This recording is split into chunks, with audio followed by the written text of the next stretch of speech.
Salut tout le monde et bienvenue dans cette nouvelle revue de presse. Asseyez-vous, prenez un bon café et venez décortiquer les infos de la presse avec nous. On démarre avec le PSG et la mission à temps plein de Luis Enrique au sein de son vestiaire. Libre et égaux, titre le journal de l'équipe, qui évoque la gestion délicate du temps de jeu dans un vestiaire comme celui du PSG. Gérer le temps de jeu des stars est un défi autant psychologique que sportif pour les entraîneurs. Les grands joueurs veulent toujours jouer, même fatigués ou blessés, ce qui peut exposer l'équipe à des risques, comme avec Ousmane Dembélé récemment.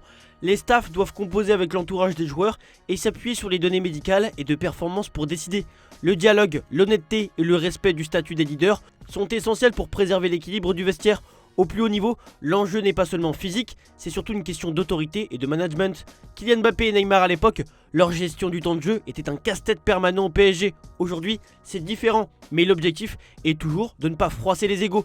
On reste avec de l'actu liée au PSG avec un regard vers le passé. Comme l'écrit l'équipe dans ses colonnes, le Paris Saint-Germain a tenté à plusieurs reprises d'attirer Paul Pogba depuis 2011, et ce sans jamais concrétiser. Une première piste remonte à ses débuts à Manchester United, mais la Juventus avait pris l'avantage. En 2021-2022, le dossier revient sur la table, mais le club parisien renonce dans un contexte de remise en question de sa politique de star. Les relations compliquées avec une partie des supporters parisiens ont aussi pesé. Résultat, malgré des contacts répétés, Pogba n'a jamais porté le maillot du PSG. Dans le Parisien, on parle terrain, après plusieurs ratés dans l'exercice des pénaltys, qui doit être le tireur attitré. C'est en tout cas le sujet de l'article du média parisien aujourd'hui, avant le match de mercredi soir entre le PSG et Monaco. Depuis le début de la saison, les joueurs parisiens ratent leurs pénaux une fois sur deux, 9 pénaltys pour 5 réussis. Avec un Vitinha, pourtant très bon dans les 11 mètres, qui a loupé 2 fois sur 3 tentatives. Vitinha, Dembélé et Barcola ont tous les 3 raté. Ils font partie d'une liste qui pourrait être élargie. Il faudrait commencer à considérer Nuno Mendes et Achraf Hakimi qui sont efficaces dans l'exercice, tout comme Doué et Gonzalo Ramos. Le problème de Paris, c'est que Luis Enrique a fait une grosse rotation et que personne n'arrive à s'habituer. On prend la direction de l'Espagne avec le match qui fait plus parler politiquement, socialement que sportivement. C'est Real Madrid-Benfica. Sans Prestiani ni Mourinho, placard as, l'UEFA a suspendu provisoirement Gianluca Prestiani pour le prochain match de Benfica contre le Real Madrid au Bernabéu suite à son incident présumé raciste avec Vinicius Junior. La sanction s'appuie sur l'article 14 du règlement disciplinaire de l'UEFA relatif au comportement discriminatoire. L'enquête reste ouverte et d'autres sanctions pourraient suivre après examen complet. Cette mesure vise à éviter tout contact entre les deux joueurs lors du match retour des barrages de Ligue des Champions. Le Real Madrid avait rapidement fourni à l'UEFA des preuves soutenant les accusations de Vinicius, tandis que Prestiani et Benfica contestent ces allégations. José Mourinho de son côté ne dirigera pas Benfica depuis son banc.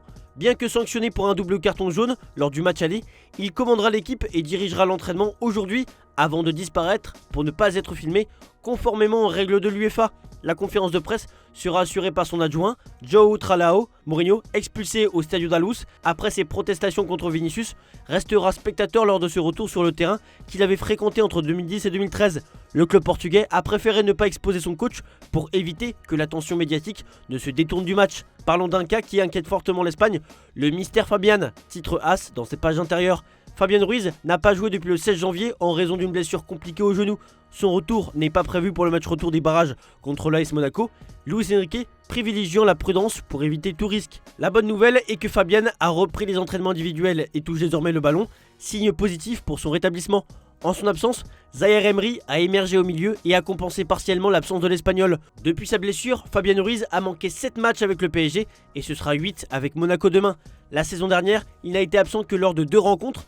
Fabian pourrait revenir sur les terrains le 6 mars contre Monaco au Parc des Princes. On reste en Espagne avec de l'actu catalane. Sport met en avant Marcus Rashford sur sa une. Mise totale, titre le média. Le Barça veut sécuriser l'avenir de Marcus Rashford après son prêt en provenance de Manchester United, mais l'option d'achat de 30 millions d'euros reste le principal point de blocage. Deco et l'agent Arturo Canales ont rencontré les dirigeants Blaugrana pour préparer les négociations avec l'aide de Kostas Theoharides pour rapprocher les positions. Le salaire élevé de Rashford à United complique l'opération et le joueur devra accepter une réduction de salaire pour rester à Barcelone.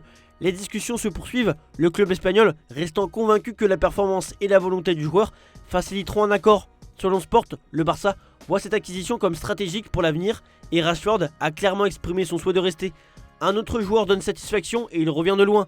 100% Bernal, placard Mono Deportivo. Marc Bernal, seulement âgé de 18 ans, confirme son potentiel au FC Barcelone après une longue absence due à une rupture du ligament croisé et une blessure au ménisque. Hansi Flick lui a offert un rôle progressif qui récompense sa patience et son travail avec des performances remarquables contre Levante et Valence. Sa vision du jeu et sa précision à 100% sur 47 passes tentées font déjà penser à Sergio Busquets, même si Bernal préfère tracer sa propre voie. Le jeune milieu pourrait évoluer dans un 4-3-3 classique avec un mélange d'efficacité défensive et un apport offensif grâce à sa polyvalence et sa stature impressionnante. Il fait tout simplement 1m93. Avec ses qualités techniques et son instinct de buteur, il devient un élément clé pour le futur du Barça. On continue avec les joueurs qui rendent heureux les fans barcelonais. Fermín López brille au FC Barcelone avec déjà 11 buts, toutes compétitions confondues cette saison, dont 5 en Liga. Avec 2018 minutes jouées, il dépasse déjà ses 8 buts en 2036 minutes de la saison précédente et se place loin devant Vitinha qui a 6 buts et Jude Bellingham qui a 6 buts aussi. Parmi les milieux européens, seul Phil Foden se rapproche avec 10 buts en 2500 minutes. Avec encore 3 mois de compétition, Fermín peut continuer d'améliorer ses statistiques impressionnantes et renforcer son impact offensif au Barça. Pour terminer cette page espagnole, selon une information de The Athletic, Antoine Griezmann est courtisé par plusieurs clubs de MLS, avec Orlando City en pole position. D'autres franchises comme Los Angeles FC et San Diego FC suivent aussi le dossier.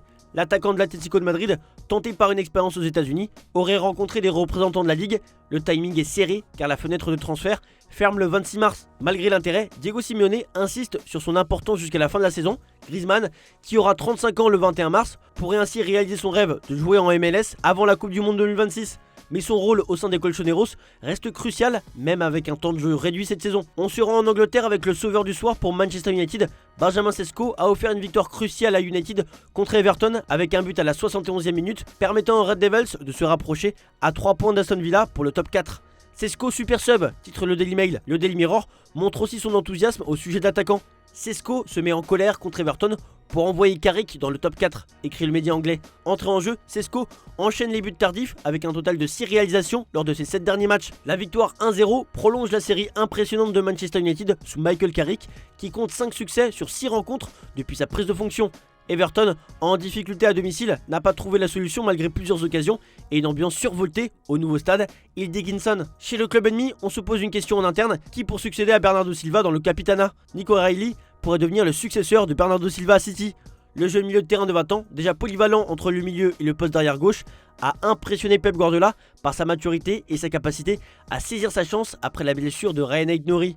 Après un doublé contre Newcastle, O'Reilly s'affirme comme un candidat sérieux pour prendre progressivement le rôle clé de capitaine et de leader technique. Guardiola loue son attitude et sa progression, notant qu'il a le potentiel pour devenir un pilier de l'équipe à long terme.